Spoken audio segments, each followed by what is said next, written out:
The interpretation of Scripture relies on their translation, so let's have a look at when the Old Testament was translated in history. Educated Greek-speaking Jews in Egypt prompted the translation of the Old Testament into Greek. It is acknowledged that the Septuagint is a Greek translation of lost ancient Hebrew scripture that was carried out in Alexandria in the reign of Ptolemy II Philadelphus of Egypt, 285 to 246 BC, about 200 years before its library was burned down by Julius Caesar. The claim is made that the Septuagint is the earliest extant Greek translation of books from the Hebrew Bible, various biblical apocrypha, and deuterocanonical books. Yes, the Septuagint is usually called a translation from the Hebrew Bible, but the documents that the Septuagint is said to have been translated from are lost. If they existed, they would date from the 3rd century BC and go back to the time of Moses, or at least that of King Solomon 650 years before the reign of Ptolemy II Philadelphus. Perhaps they were lost in the fire of Alexandria. There is a corresponding set of 24 books that forms the canon in Judaism. It is called the Masoretic text because it is traced to a group of Jews known as the Masoretes. But this canon was not the source for the Septuagint, as the most ancient of those books is dated to the 9th century AD. Yes, after Christ. The Septuagint can't have been translated from a source text that can't be traced further in time than the 9th century AD. That's 1,000 years after the Septuagint. In Hebrew, Masoreth means tradition.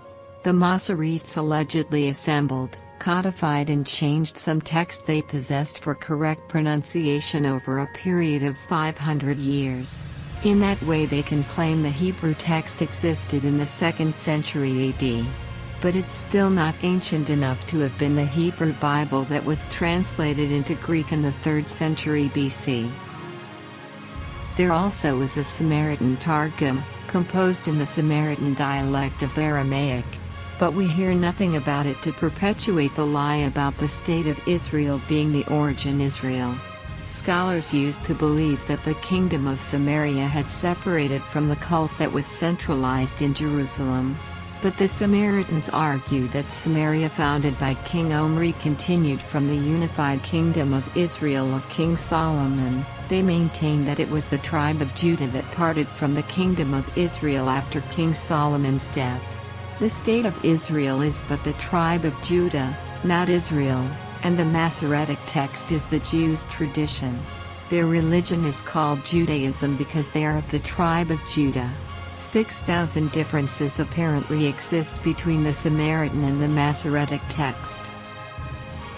Furthermore, the translations into Latin in the 4th century were not from Hebrew or Aramaic either. They were from the Greek Septuagint without any exception. Jerome's Latin translation, called the Vulgate, dated to 382 CE, became standard for the Western Latin-speaking Church. It was a revision of a collection of Latin translations from the Greek Septuagint. Then between 1395 and 1611, a translation was made of Hebrew and Greek texts, as for instance by William Tyndale in 1525, but this means from the Masoretic text dated to the 9th century AD and the Septuagint. In his Protestant Reformation, Martin Luther made available to the people a Bible translated directly from the Latin Vulgate, but by 1395 John Wycliffe's team had translated the Bible into Middle English. It was a translation of Hebrew and Greek texts by William Tyndale, 1525. Both were martyred for such efforts. Tyndale can only have translated from the canonical 24 books dated to the 9th century AD, and as regards the Greek text it was the Septuagint. Breaking free from Rome in his Reformation, Henry VIII authorized his own Bible in 1539. It was Tyndale's version with a few corrections, using the Vulgate and Luther's translation.